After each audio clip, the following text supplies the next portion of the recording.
The ordering process for Ultimate Fighting Championship pay-per-views has changed. UFC 239 is only available on ESPN in the US after 6 years with the Ultimate Fighting Championship. Thiago Santos will finally get his shot at a belt when he takes on reigning light heavyweight title holder Jon Jones in the UFC 239 main event on Saturday at T-Mobile Arena in Las Vegas.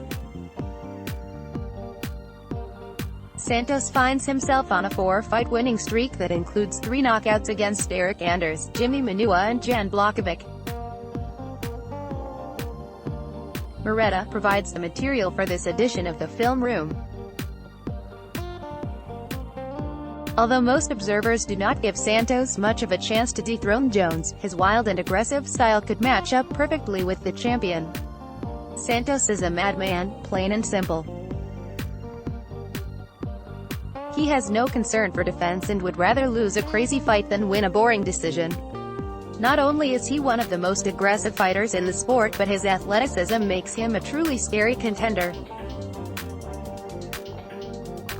Instead of relying on technique, Santos would rather blitz forward with wild combos to the head and body, usually hooks to the head and rear leg kicks to the body.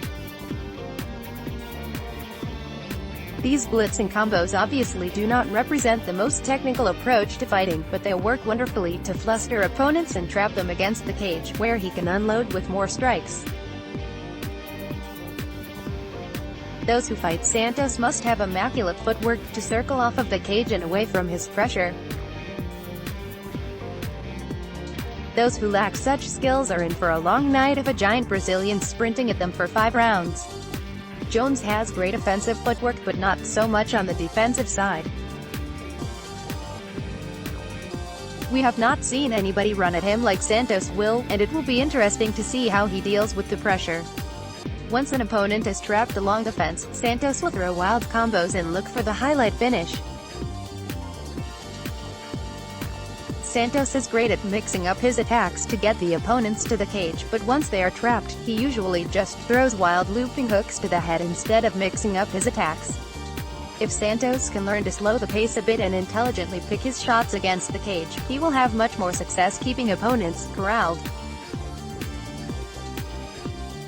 He does leave himself wide open for counters during these rushing attacks, often crossing his feet and leading face first. However, opponents are generally fearful of these blitzes and end up running away instead of planting and countering. It is difficult to point to Santos doing anything wrong when he has amassed a 20-6 record with 14 knockouts using this method of operation. No one can out-technique Jones. He is the perfect mix of technical prowess and aggression, and few can match his length. We have seen many fighters play into his hands by trying to outstrike him at range. It has never worked. Daniel Cormier routinely closed the distance and beat on him in the clinch, proving that Jones is not great at dealing with pressure. However, even DC took a technical approach and lost twice. This might sound crazy, but at this point, the best way to beat Jones is to leave your technique at the door. Simply run at him with wild combos and fluster him with pressure, denying him the opportunity to set the range and pace of the fight. Santos has done this his entire career, and it would be a mistake for him to change for this fight. Something to admire about Santos' game is his liberal use of kicks. At middleweight, he was one of the longest fighters in the division, which meant his kicks could land while being out of range of the opponent's returning strikes. At light heavyweight, he does not have the major length advantage to which he had grown accustomed, but kicks remain some of his best weapons. Santos generally just looks for rear leg kicks to the body, but he has shown the occasional spinning heel kick and other unorthodox kicks. It would be nice to see him attack the head more, but since he has a bad habit of dropping his hands when kicking, it is probably best that he sticks to focusing on the body. Santos rarely initiates grappling exchanges, but he has proven he has vicious ground and pound when the opportunity arises.